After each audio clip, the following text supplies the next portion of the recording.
जोहार दोस्तों, JPSC JSSC of study YouTube channel में आपका स्वागत है। तो कैसे हैं आप लोग? उम्मीद है अच्छे ही होंगे।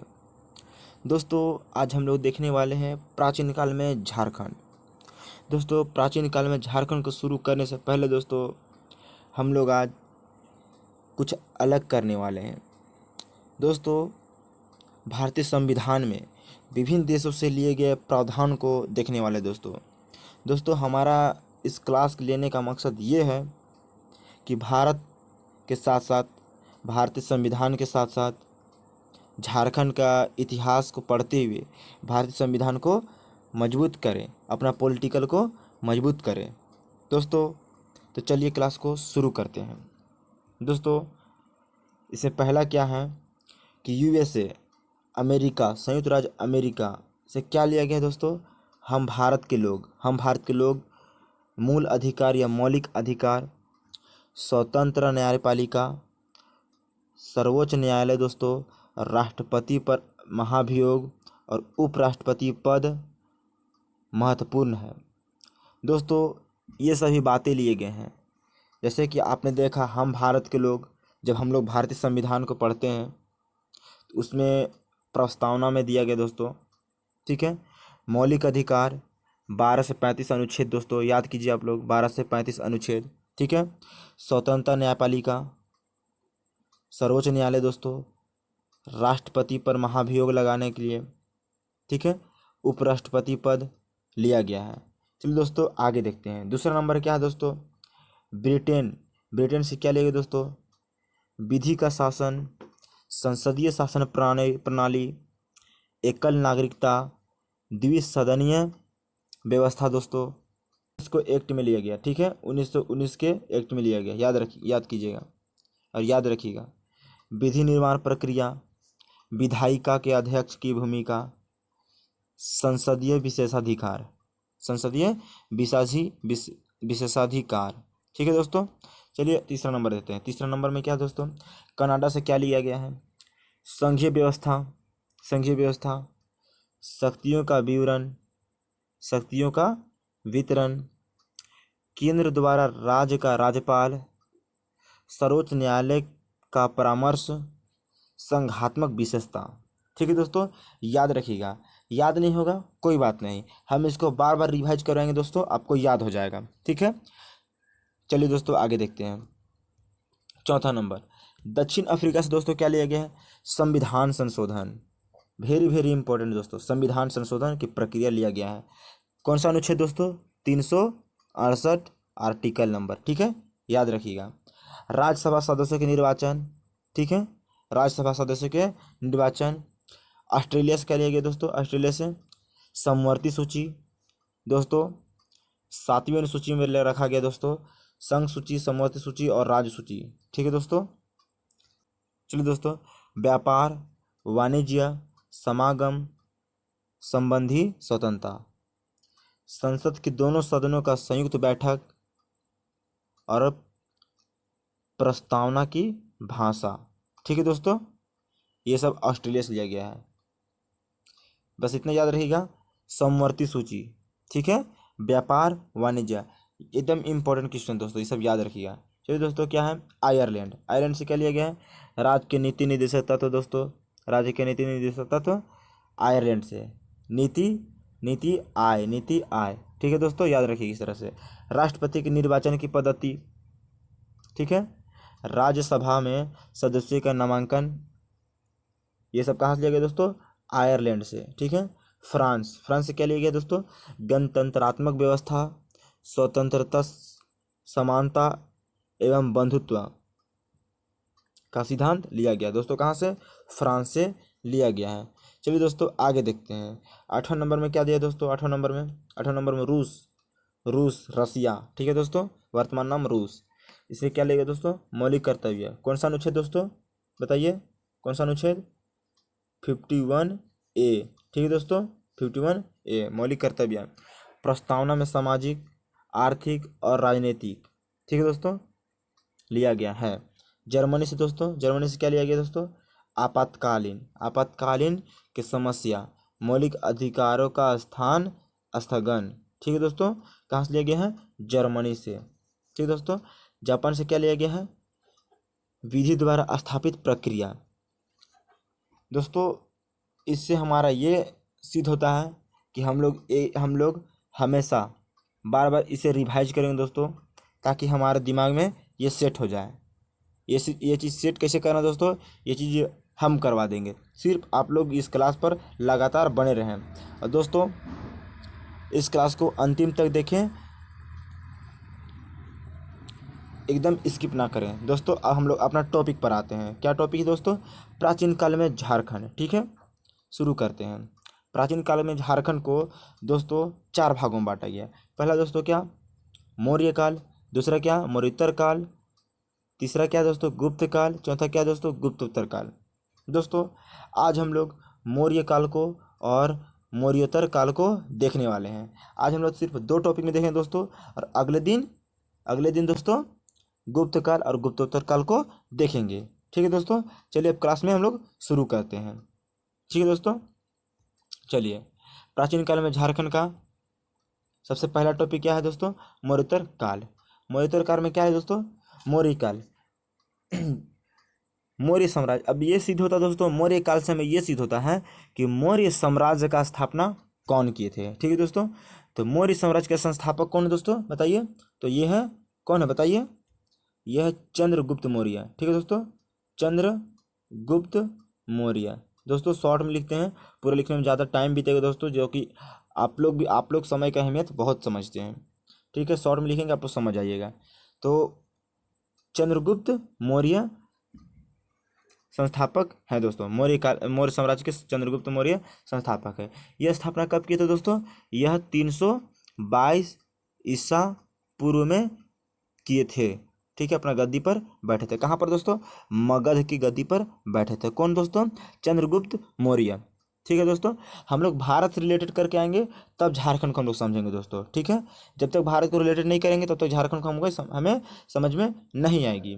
ठीक है दोस्तों, चलिए आगे देखते हैं। और दोस्तों इसमें क्या बोला है? मगध से दक्षिण भारत की ओर जाने वाला व्यापारिक मार्ग झारखंड से होकर गुजरता था। दोस्तों अगर मानचित्र में जाएं, देखिए दोस्तों शॉर्ट में बनाते हैं झारखंड का मानचित्र। दोस्तों याद रखिएगा, शॉर्ट में बनाते हैं। ठीक है दोस्तों, देखिए ये आपका झारखंड का मानचित्र हो गया। ठीक है दोस्तों, झारखंड मानचित्र हो गया दोस्तों।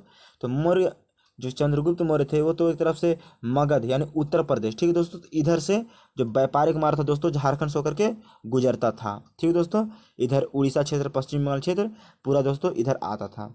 ठीक है, तो व्यापारिक मार्ग के लिए इधर उधर से बंगाल तरफ जाते हुए ये लोग गुजरते थे। तो व्यापारिक मार्ग के लिए प्रसिद्ध था हमारा झारखंड। ठीक है दोस्तों, चलिए हम लोग आगे देखते हैं क्या बोल रहा है। कौटिल्य के अर्थशास्त्र में, ठीक है, कौटिल्य के अर्थशास्त्र के, ठीक है, कौटिल्य के बारे में आप देख रहे हैं हम लोग दोस्तों। तो कौटिल्य के अर्थशास्त्र में इस क्षेत्र को क्या बोला दोस्तों? कुक्कुट देश या कुक्कुट नाम से जाना गया दोस्तों। याद रखिएगा, VVI क्वेश्चन दोस्तों पूछेगा, कौटिल्य के अर्थशास्त्र में किस नाम से झारखंड को संबोधित किया है? तो किस नाम से दोस्तों? तो यह है क्या? तो कुक्कुट देश या कुक्कुट नाम। ठीक है, कुक्कुट देश या कुक्कुट नाम से इंगित किया है। ठीक है, अच्छा दोस्तों यह क्वेश्चन उठता है कि कौटिल्य एक पुस्तक का नाम लेते हैं। कौटिल्य का दूसरा नाम क्या दोस्तों?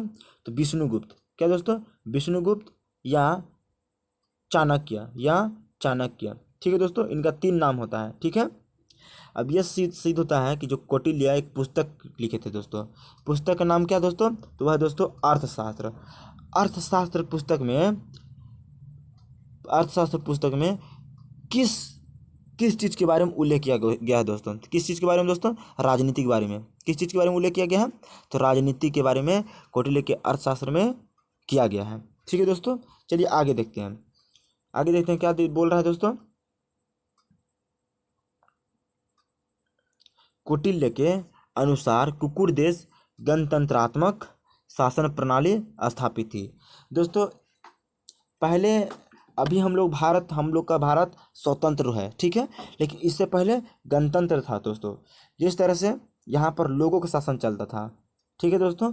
इसीलिए उस समय चंद्रगुप्त मौर्य के शासनकाल में वहाँ पर उनका शासन चल रहा था, जो कि मगध साम्राज्य। दोस्तों मगध साम्राज्य देखेंगे तो भारत के मानचित्र में, दोस्तों भारत के मानचित्र में देखेंगे हम लोग इसी तरह से। ठीक है दोस्तों। तो अगर हम लोग देखेंगे तो इधर पूरा, ठीक है, इधर पूरा दोस्तों, इधर से पूरा एकदम मगध अशोक के काल में, अशोक के, चंद्रगुप्त मौर्य के आता था, अंडर में आता था दोस्तों। ठीक है। अशोक तो चंद्रगुप्त का, अशोक पोता हो गए दोस्तों और चंद्रगुप्त दादा हो गए। ठीक है, अगर हम लोग रिलेटेड करके देखेंगे तो। और दोस्तों जब तक रिलेटेड करके हम लोग नहीं पढ़ेंगे तब तक हमें कोई भी चीज़ याद नहीं होगी, इसीलिए रिलेटेड करके पढ़ने से बहुत फायदा होती है। चलिए दोस्तों हम लोग आगे देखते हैं क्या बोल रहा है। कौटिल्य के अर्थशास्त्र के अनुसार चंद्रगुप्त मौर्य ने आठवीं के नामक, मतलब आठवीं के नामक एक पदाधिकारी को नियुक्त किया था। दोस्तों कहाँ पर एक आठवीं के नामक पदाधिकारी को नियुक्त किया था? दोस्तों झारखंड में। दोस्तों आप लोग को अच्छे से पता है, जब आप भारत की हिस्ट्री पढ़े होंगे या किसी के द्वारा पढ़ाया गया होगा दोस्तों, आप लोग को अच्छे से पता है कि जो चंद्रगुप्त मौर्य थे वो बौद्ध धर्म के अनुयायी थे। ठीक है दोस्तों, बौद्ध धर्म के अनुयायी थे। ठीक है। तो इससे यह सिद्ध होता है कि जो चंद्रगुप्त मौर्य थे हमारे झारखंड में बौद्ध धर्म के प्रचार प्रसार करने के लिए यहाँ पर एक आठवीं नामक एक पदाधिकारी को नियुक्त किए थे दोस्तों, नियुक्त किए थे। ठीक है। झारखंड में किस धर्म की स्थापना करने के लिए? बौद्ध धर्म के प्रचार प्रसार के लिए दोस्तों यहाँ पर नियुक्त किए थे आठवीं नामक पदाधिकारी को। याद रखिएगा, VVI क्वेश्चन है, क्वेश्चन पूछा हुआ दोस्तों। ये सब चीज़ जो हम आपको बता रहे हैं वो सब क्वेश्चन पूछा गया है। ठीक है दोस्तों, आगे देखते हैं क्या बोला है कि इंद्रवानक नदियों की चर्चा करते हुए कौन? कौटिल्य ने इंद्रवानक नदियों की चर्चा करते हुए कौटिल्य ने क्या लिखा दोस्तों कि इंद्रवानक की नदियों से हीरे प्राप्त किए जाते थे। ठीक है। इंद्रवानक इब और शंख नदियों के इलाके में, मतलब इलाका था दोस्तों। अगर हम लोग झारखंड का मानचित्र देखें दोस्तों, झारखंड देखिए क्या बोल रहा है, चंद्रगुप्त मौर्य के शासनकाल में सेवा, देखिए दोस्तों यहाँ पर सेना होगा दोस्तों, क्या होगा?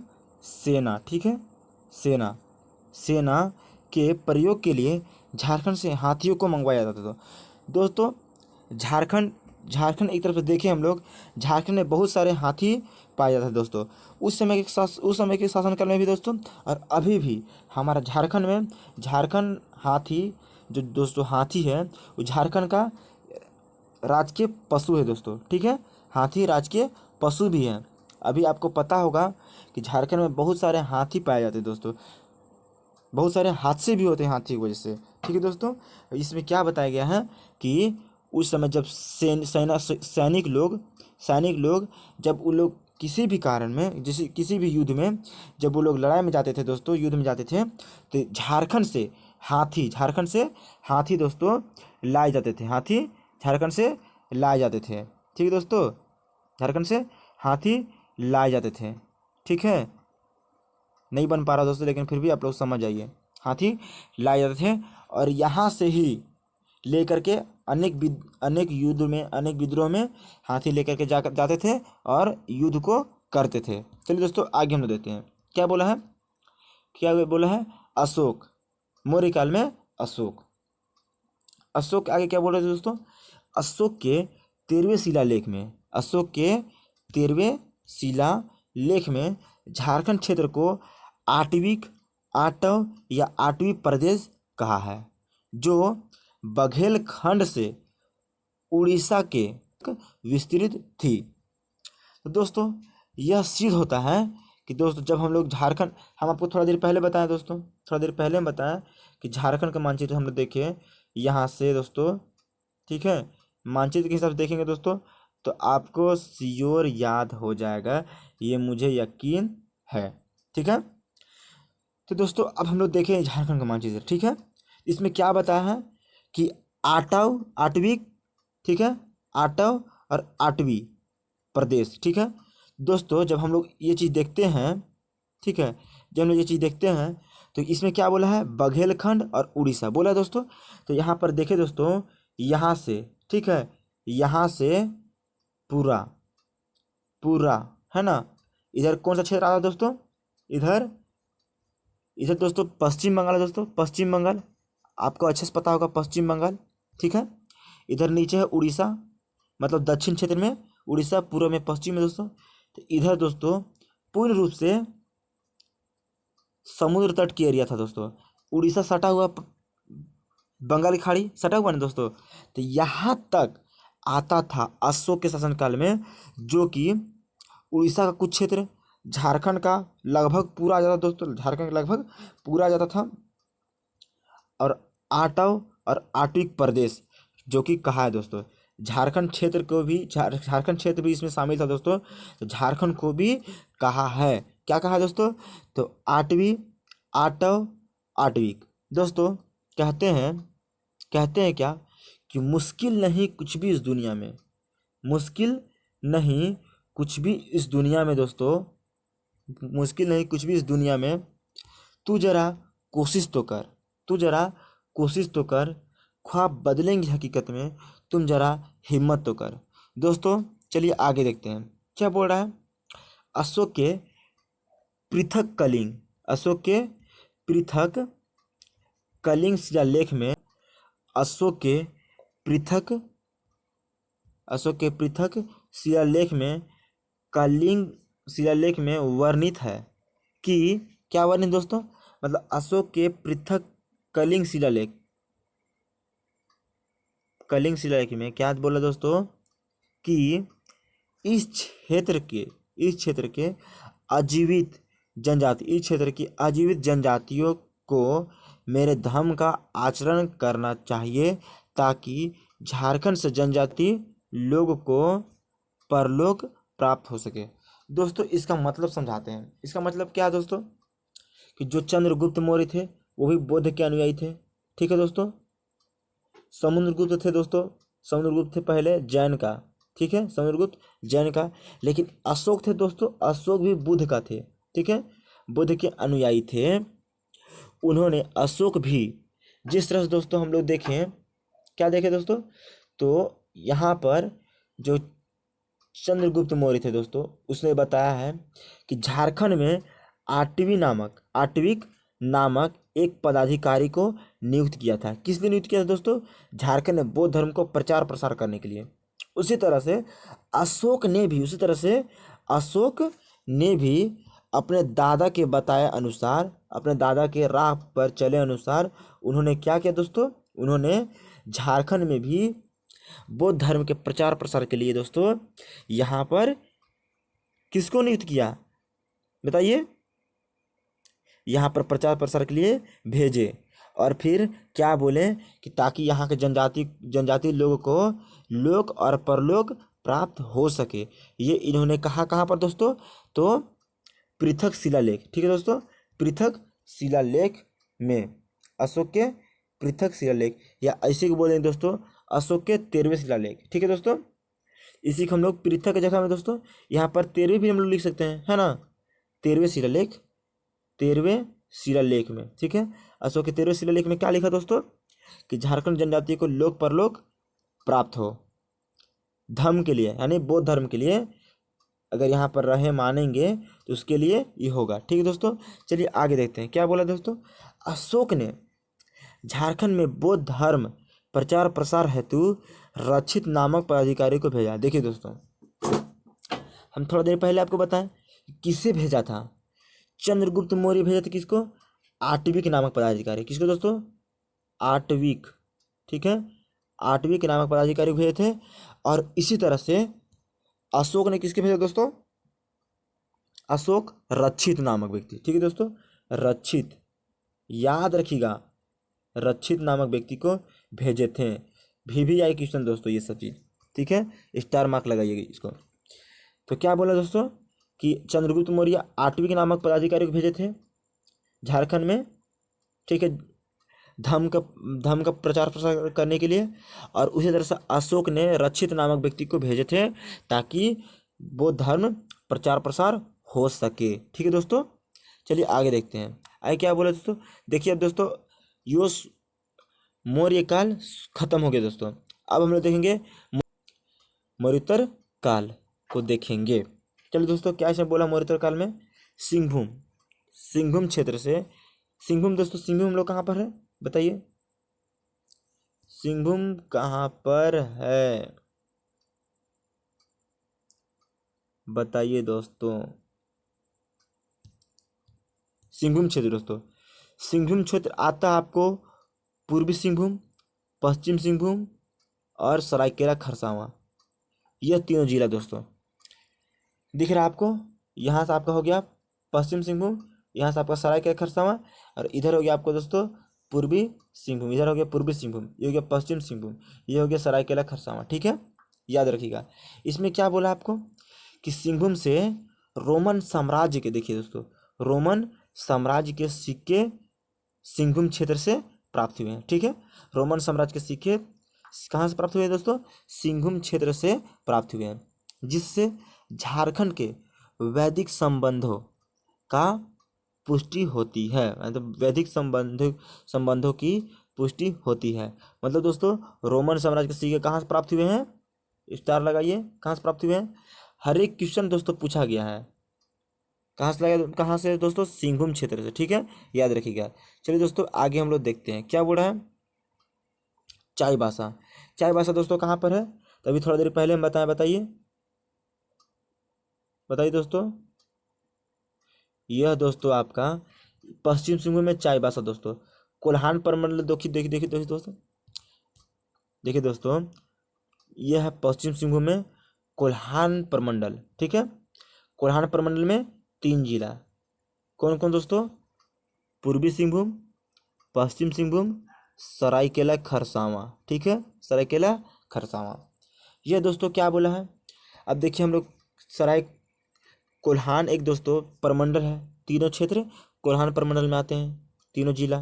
ठीक है दोस्तों, तो चाईबासा दोस्तों आपका कोल्हान प्रमंडल का मुख्यालय है, ये याद रखिएगा आप। ठीक है, हम लोग स्टैटिक जीके को भी देखते चलेंगे दोस्तों, ताकि आप लोग हमेशा याद रख सके, क्योंकि बार बार हम बोलेंगे, आप लोग बार बार सुनिएगा, इससे यह पता चलता है कि आप बार बार भूलने की कोशिश कर रहे हैं, तो हम इधर से याद आपको करवा रहे हैं, और आप लोग को एकदम रट लेना है, दिमाग में खपा लेना है, ताकि कभी निकले ना, और एग्जाम में एकदम रट रट एग्जाम में आप लगाएं।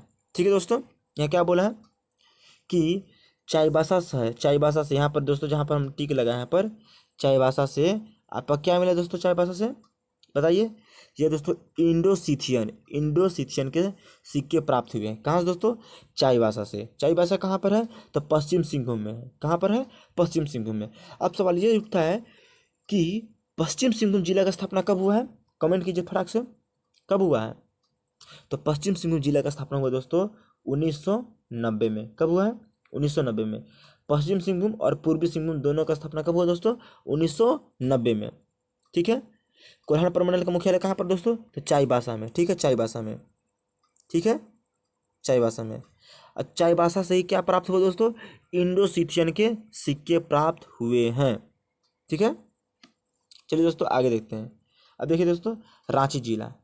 रांची जिला आप लोग कमेंट कीजिए, रांची जिला का स्थापना कब हुआ है? रांची जिला का पुराना नाम क्या है? ठीक है दोस्तों, कमेंट कीजिए। हम लोग आगे देखते हैं क्या बोला। रांची जिले से कुषाण कालीन सिक्के के प्राप्त हुए हैं दोस्तों। इससे यह पता चलता है कुषाण कालीन, कुषाण किससे संबंधित है दोस्तों? तो कुषाण आपका कनिष्क से दोस्तों, कनिष्क से। ठीक है, कनिष्क से संबंधित है। ठीक है, इससे यह पता चलता है दोस्तों कि झारखंड में भी कनिष्क का प्रभाव था। किसका दोस्तों? कनिष्क का प्रभाव था, जो कि झारखंड के रांची जिले से कुषाणकालीन सिक्के की प्राप्ति हुई है। ठीक है, कुषाणकालीन सिक्के की प्राप्ति हुई है। कहाँ दोस्तों? रांची जिला से। रांची जिला की स्थापना कब होता है? 1899। यह दोस्तों 1899, ये दोस्तों चौथा नंबर के जिला है। कई नंबर दोस्तों? चौथा नंबर के। पहला दोस्तों पहला हजारीबाग जिला का स्थापना हुआ था। दूसरा दोस्तों किसका हुआ था? दूसरा दुमका का स्थापना हुआ था दोस्तों। तीसरा दोस्तों तीसरा पलामू का, और चौथा रांची का। ठीक है दोस्तों, पांचवा धनबाद का। ठीक है, 5 को इंपॉर्टेंट याद रखिए दोस्तों, शुरू से 5 तक, और लास्ट में आपको 6 को 6 याद करना पड़ेगा। ठीक है, उसको आप लोग बाद में देख लीजिएगा, या नहीं तो फिर पिछले क्लास में हम लोग देखें, उस क्लास को देख लीजिए ताकि आपको सारे ज़िले याद हो जाएं। सारे ज़िले का स्थापना कब हुआ है, सारे ज़िले हम लोग देखे हैं दोस्तों पिछले क्लास में, आप लोग उस क्लास को देख लें। चलिए दोस्तों, इसमें क्या बोला है, रांची जिले, रांची जिले को बिशुन, रांची जिले को किस नाम जाना जाता है दोस्तों, इसको जाना जाता है दोस्तों किशुनपुर, किशुनपुर, विल्किंसनगंज, ठीक है दोस्तों, विल्किंसनगंज और चुटिया नागखंड, ठीक है दोस्तों, चुटिया नागखंड। फिर बाद में पड़ता है क्या दोस्तों, बाद में पड़ता है रांची, ठीक है दोस्तों, बाद में पड़ता है रांची। रांची को जलप्रपातों का शहर बोलते हैं दोस्तों, रांची को जलप्रपातों का शहर बोलते हैं। रांची जिला में सबसे ज़्यादा सर्वाधिक साक्षरता दोस्तों, सर्वाधिक जनजाति है दोस्तों, ठीक है दोस्तों। चलिए दोस्तों, हम लोग दोस्तों क्लास को यहीं समाप्त करते हैं दोस्तों, और हम लोग कल अगले दिन दोस्तों, कल कल यानी हम लोग क्या देखेंगे दोस्तों, तो गुप्त काल। क्या देखेंगे दोस्तों, देखिए कल हम लोग क्या देखेंगे, कल हम देखेंगे गुप्त काल और गुप्तोत्तर काल दोस्तों। इसी तरह से हम लोग बार बार रिवाइज करेंगे दोस्तों, हर चीज़ को रिवाइज करेंगे ताकि याद हो जाएगा। और इसी के साथ में हम लोग दोस्तों, जब ये प्राचीन काल में झारखंड जब समाप्त हो जाएगा दोस्तों, तो हम लोग वीवीआई क्वेश्चन को हम लोग लाएंगे, ठीक है दोस्तों, लाएंगे। और उसमें से हर एक ऑप्शन को आपको डिस्कस किया जाएगा ताकि आप लोग दिमाग में खपा लें, और हर एक चीज़ को एक भी क्वेश्चन छूटने नहीं देंगे दोस्तों आप लोग को, ठीक है। हर एक चीज़ को अच्छा से बनाएंगे, अच्छा से याद करवा देंगे, रटवा देंगे आपको, एक एक चीज़ याद रटवा देंगे हम। चलिए दोस्तों, आज हम लोग क्लास को ख़त्म यहीं पर करते हैं। धन्यवाद।